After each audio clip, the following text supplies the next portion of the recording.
C'est-à-dire que nekomona la cause à nostra la poule gamoto na tembe patron à la team Wata donc on a rien biri nazali fanatique na moni mbala moko alekaki na émission pa ya papi Mboma ba artiste ereka silise émission na ye na bisao degré batu ya orchestre mo be babandi ko tumba orchestre nini faut la préciser orchestre moko boye c'est-à-dire que rena na otanga ba komba orchestre belete vous comprenez donc c'est-à-dire que depuis baba obi ki babandi ko tumba oya loba boye oya loba boye oh na beta ngo kara Nathalie Benolobi bato ba boule ke non te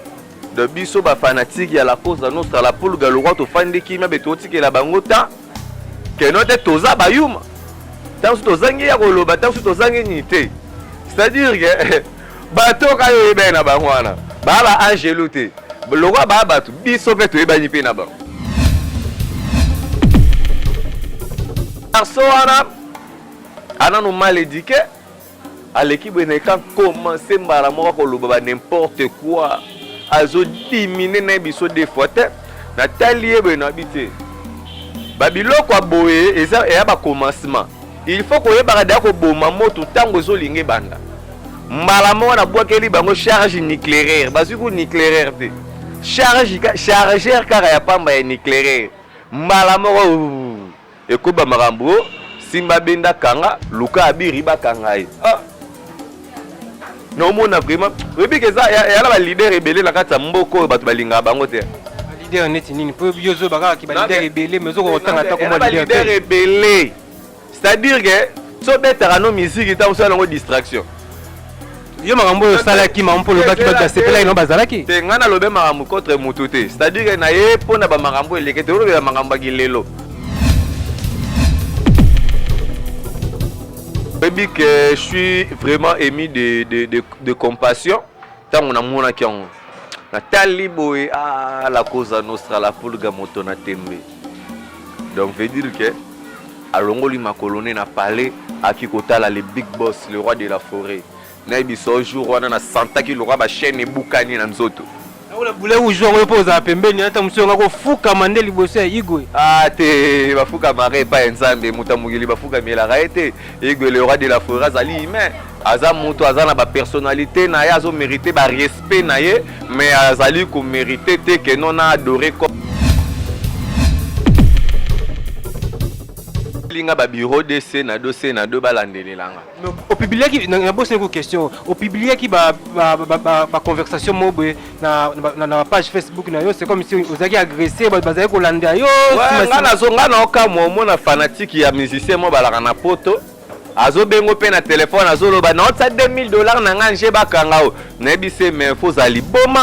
pour réfléchir bon donc yo kenda na nous poto na mbongo na passe ya famille donc su papa nyoko ma yiba ba mbongo na bakesa leta allez ba debré ba tinzo na miki yo lo tinda tam so ata $100 o tinda na famba so ngata brique rien donc o lingo tsa po na musicien mo botam so atanga te yo ko to leke na ba niveau des études donc veut dire que regardez-moi comment les gens vivent donc quel niveau ya banalité au muto azana ngo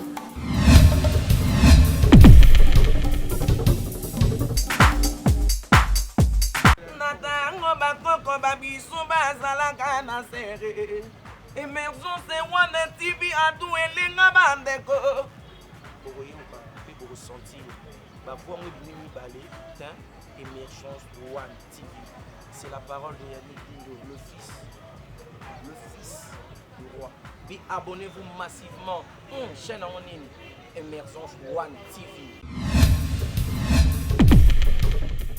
Tous les voleurs, tous les gladiateurs, vous s'abonnez massivement na Emergence TV One. Awa et pas yande konanga mido. Awa bo manozo masolo ya papa Hervé. Bo bando yoka tous les masolo politiques, masolo ya Bible, masolo ya bo ezo sangisa ba congolais nyoso. Le général Audrey, joueur à la table prend ça avant dans la banté, vous s'abonnez massivement na Emergence One TV, meilleure chaîne YouTube.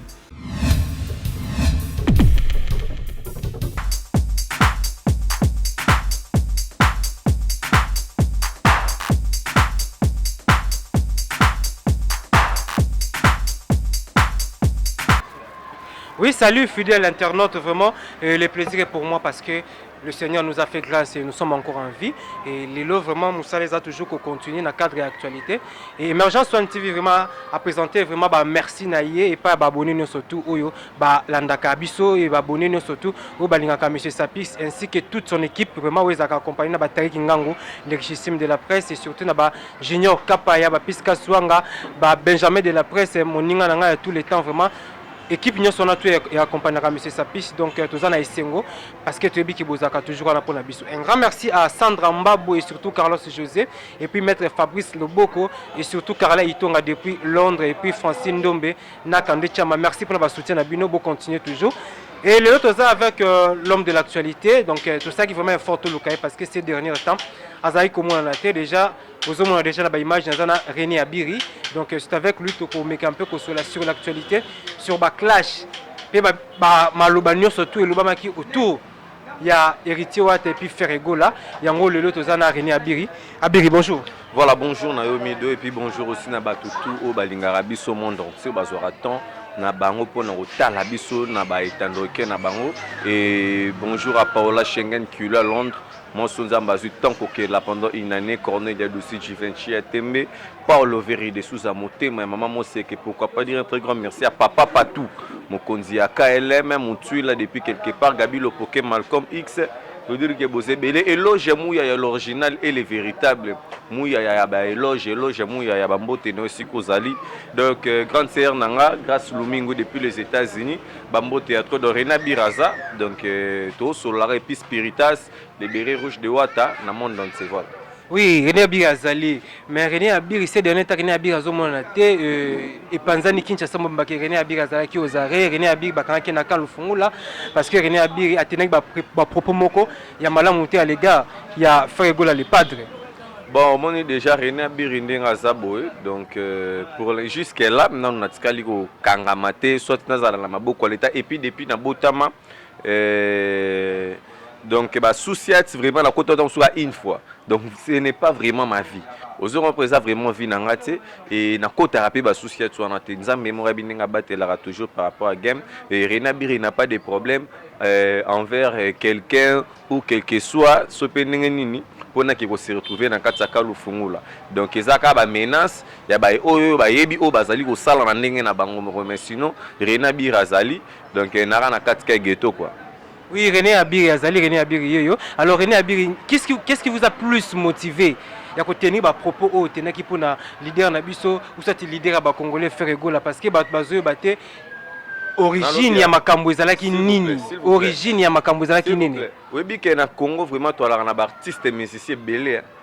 Oui, bi basé belé alors pour bazwa temps ya rolobelé là yo c'est qu'il faut à mon esprit hein. Pour les artistes belé banon na crise ya que c'est-à-dire combo ne na ba actualité na ba nini na ba internet c'est ko taraté.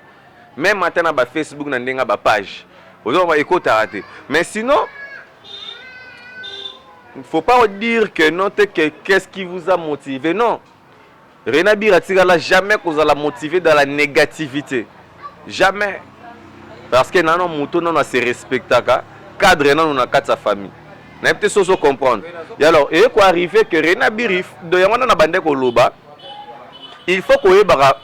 à respecter l'opinion aussi des autres parce que toi on a sa démocratie. C'est-à-dire que fanatique mongote olinga donc a fandi boy a mona ba ofinga leader naï olinga ngote. Peu importe ça là o libango na bango likambo ezate ba fanatique ba yeba makambo wana te. Fanatique yo kaka musique a sepela na artiste naï. Vous comprenez? C'est-à-dire que nekomona la cause nostra la pour gamoto na tembe patron ya la team Wata donc onga René Abiri nazali fanatique na moni mbala moko alekaki na émission pa ya papi Mboma ba artiste RK silise mission na ye na bisao degré batu ya orchestre mo be babandi ko tumba orchestre nini faut la préciser orchestre moko boye c'est-à-dire que René na otanga ba komba orchestre belete vous comprenez donc c'est-à-dire que depuis baba obi ki babandi ko tumba oya loba boye oya loba boye oh na beta ngo kara Nathalie Benalobi ah bato ba boule que non te de biso ba fanatique ya la cause nostra la pour le roi to fandi kimia betoti ke la bangota ke note toza bayuma tant to zangi ya koloba tant to zangi nité c'est-à-dire que bato ka yo ebe na bangwana ba angeluté le roi ba batu biso pe to ebani pe na ba mais est-ce que comprendre oui nazo comprendre c'est-à-dire que garçon ana nous mal éduqué à l'équipe ne quand commencer mbara moko koloba n'importe quoi azo diminuer na biso des fois na talié na bité babiloko aboye eza ya ba commencement il faut ko yeba da ko boma moto tango zo linge banda mbala moko na bwakeli bango charge nucléaire bazuku nucléaire te chargeur kaka ya pamba ya nucléaire mbala moko ekoba marambo simba benda kanga luka abiri bakangai non mona vraiment rebi que ça ya la leader rebelle na kata mboko bato balinga bango te leader neti nini po biozo baka ki leader rebelle mais ozoko tanga ta comme leader rebelle c'est-à-dire que so betara no musique ta so longo distraction yo makambo sala ki mampo lo baki ba sepela ino bazalaki te ngana lobe makambo contre mututé c'est-à-dire que na ye pona ba makambo elekete lo be makambo gilelo ozo ba c'est-à-dire que na ba artiste musicien belé na kata mboka oyo c'est-à-dire que batu balingaka ete o toi sala kana ba benga ngo forcing na forcing et si mbate o lingaka ko se planter et comme non mais non quand même c'est-à-dire que fanatique montant au linga ba dresser ba parole à ma bien envers leader naï. Je ne pense pas que non te ba fanatique il y avait nabiso bozi boziana ba rolinga peu importe grand-père nabiso bozi boziana ba mona ba tumsu ba lek ba ndo critiquer bozi boziana non ba fanatique a bozi boziana ba roleka ba ko répondre ya ko éclaircir ba roleka ba éclaircir. Vous comprenez de la même manière ba fanatique peut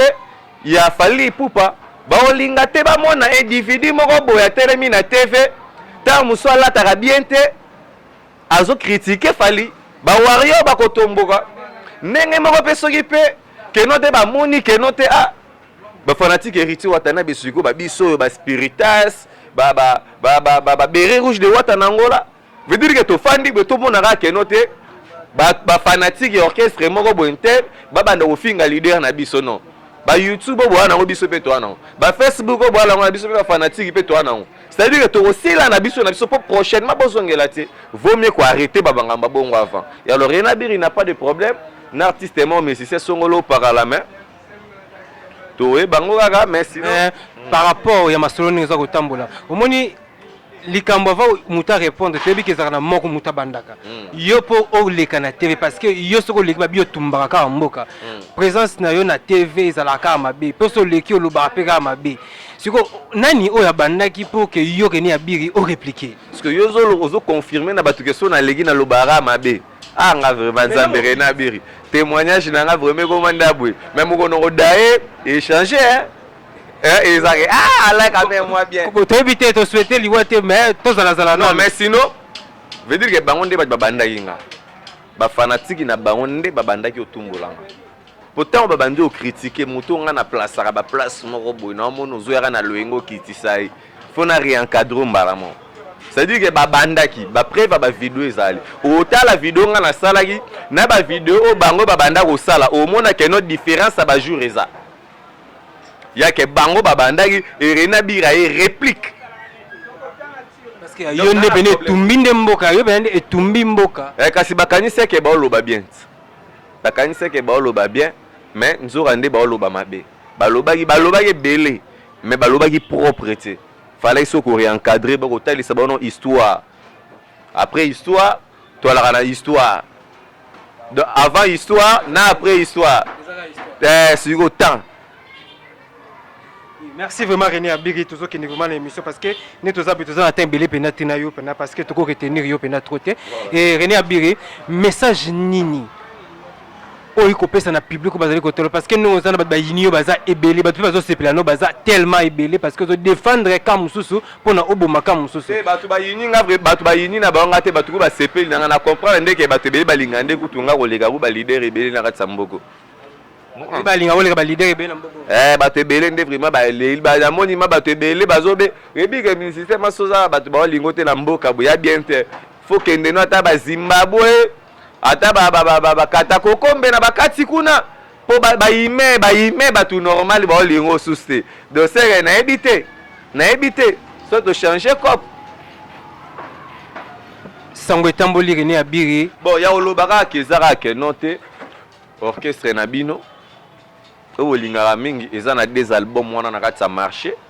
René Abiri n'est pas porte-parole de la team Wata. René Abiri donc n'est pas. Mais René Abiri que un simple fanatique oyo tozali ko appuyer ko soutenir ba musicien mboka po ba évoluer bien. Et alors il y a héritier Watanabe ou apazali na 2 albums na kati ya marché. Donc album donc c'est-à-dire album moko mais vous avez na 2 volumes na kati ya marché. Donc mi-ange na mi-démon abetaki concert dernièrement na Mwanda. Je pense que yo moko mona qui plein à craquer. Batu bazala qui a na foule ya kosarana te mais tout en respectant les gestes barrières. Donc ba na Mwanda vraiment kaka na bana ba respecter gestes barrières. Non kaka zala qui a na te kaka te plein à craquer. Na so plein à craquer.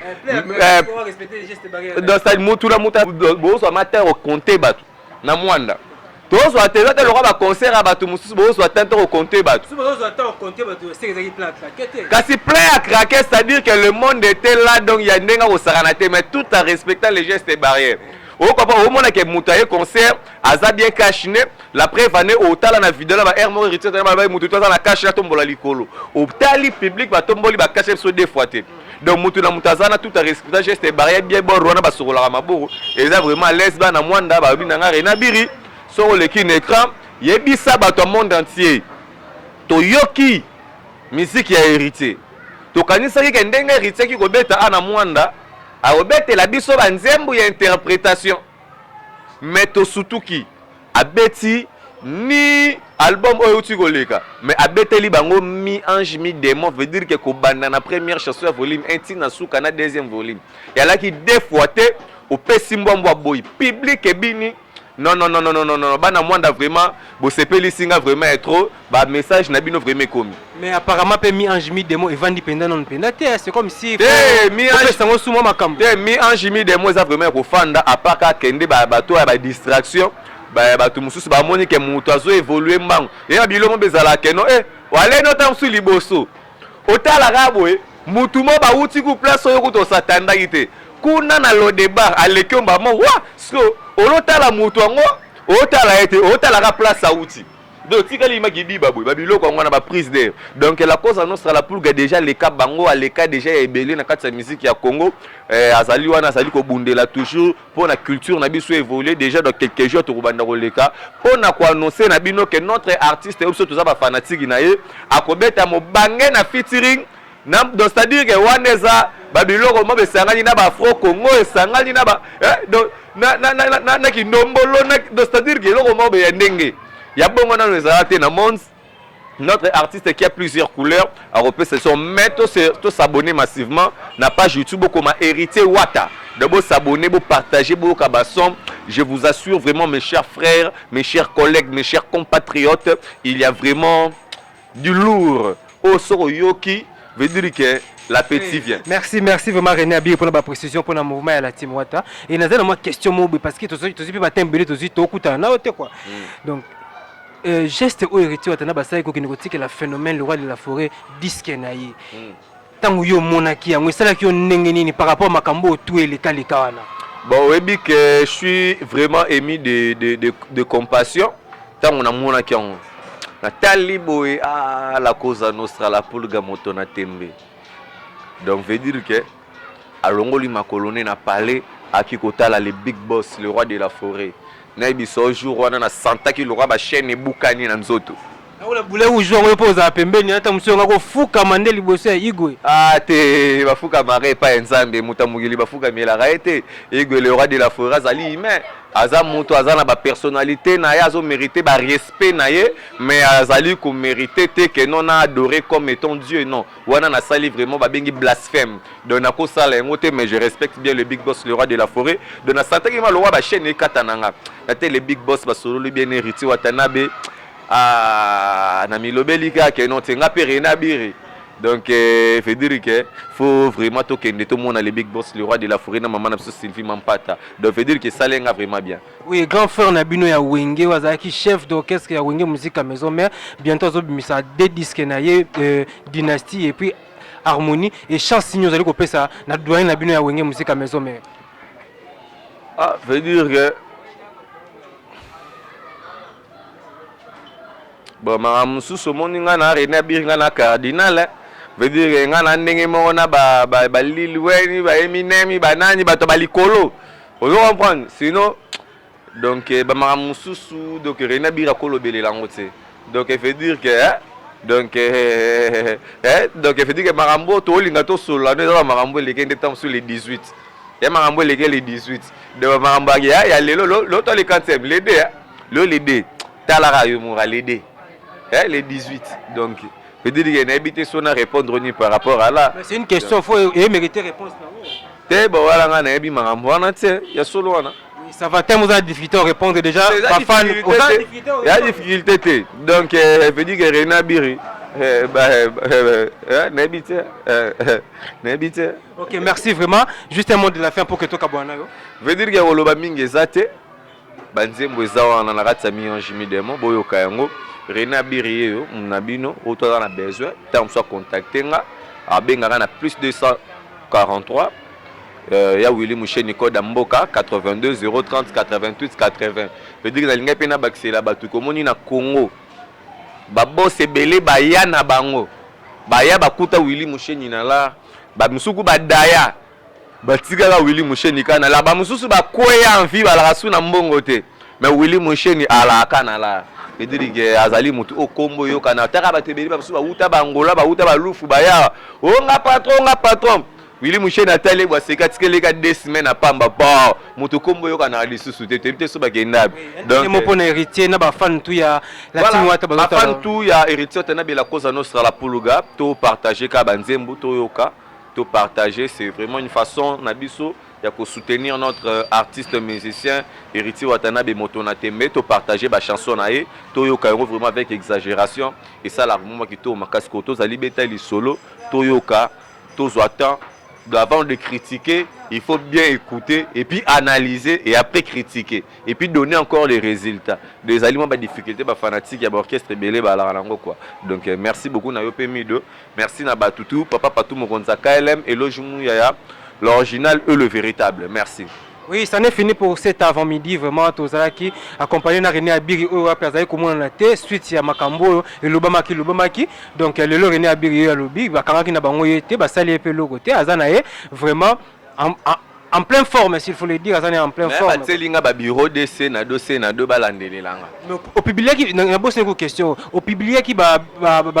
conversation mobile na page Facebook na yo c'est comme si ozaki agressé ba zaki ko landa yo ngana zonga na okamwa mona fanatique ya musicien mo balaka na poto azobengo pe na téléphone azoloba na otsa $2000 na nganje bakanga o na bise mais faut ali boma pour réfléchir bon donc yo kenda na nous poto na mbongo na passe ya famille tant su papa nyoko ma yiba bambongo na bakesa leta allez ba debré ba tinzo na miki yo lotinda tam soit $100 otinda na famba songa ta brique rien donc olingo tsa po na musicien mo botam soit tangate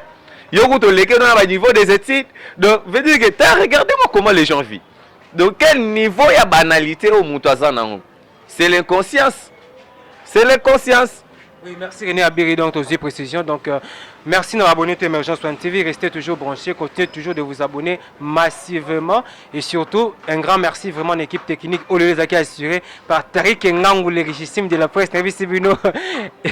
Azasima ya caméra donc on veut dire Bilili ozomo na ndezali na bokasi ya Tariq Ngangou le richissime quoi. Donc mbote sou makasi vraiment na ba master tout bazali kotala biso bandeko tout ba abonner tout partout aux à travers le monde, continuez toujours de faire ce grand travail bozali ko ça là. Merci les sous na Dolimbenga en direct qui est en Norvège et surtout na Zozo Pomme Verte vraiment à niveau de Belgique na moni les sous Michael Bassansa et surtout Tumbaki Goma na niveau Afrique du Sud et puis na moni Zito Ballon Pekara na kati Afrique du Sud na niveau États-Unis na sanité autorité morale Hervé Lupana de na moni on a pression mbote depuis Dallas donc continue toujours et puis Carla Itonga na Sandra Mbabou et Carlos José na ceux qui snabino on se retrouve très prochainement. Bobenga bata Dallas bakoko babiso bazalaka na sere Emergence One TV adu elenga bandeko bokoyoka mpe bokosentir bavoix ngo bimi mibale Émergence One TV. C'est la parole de Yannick Dindo, le fils du roi. Puis abonnez-vous massivement. Chaîne en ligne, Émergence One TV. Tous les Gaulois, tous les gladiateurs, vous s'abonnez massivement à Emergence TV One. Awawa, et pas yande qu'on a mido. Awa bon on a solo ya papa Hervé. Bon on a tous les masolos politiques, masolo ya Bible, masolo ya boy ezo sangisa ba congolais nyoso. Le général Audrey, joueur à la table avant dans la banté, vous s'abonnez massivement à Emergence One TV, meilleure chaîne YouTube.